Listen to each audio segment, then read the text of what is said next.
Hi, my name's Colin Kestell. I'm the Deputy Dean for Learning and Teaching at School of Engineering RMIT, and we're at EnGenius today. Essentially, it's their final year project where they're given a realistic engineering challenge, and they have to rise to that challenge and come up with an engineered solution. Well, it's always interesting to see what the students are coming up with, how they're innovating, because hiring graduates is part of how we become a better business. I think smart graduates, they bring a new dynamic to your team, and they look at problems in a different way to how perhaps our engineers that have been in the system for a number of years look at them.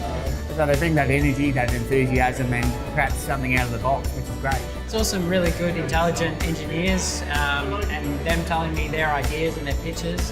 And I could see how they could fit into our workplace. Seeing how they pitch their ideas to real-world engineers is really good and really informative. I've seen a lot of bright ideas and a lot of innovation in how to make existing technology more efficient.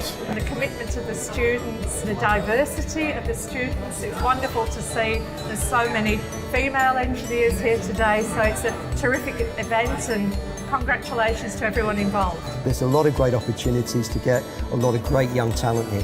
One of the judges was saying to me that he was chatting to some students that have solved this problem, and he was amazed because he's had engineers working on this problem for over a year, and these students had gone about it a different way and they've solved this problem. So he spent a lot of time chatting with them just out of sheer amazement. It's been a huge success. In all sincerity, I think they've all been winners today.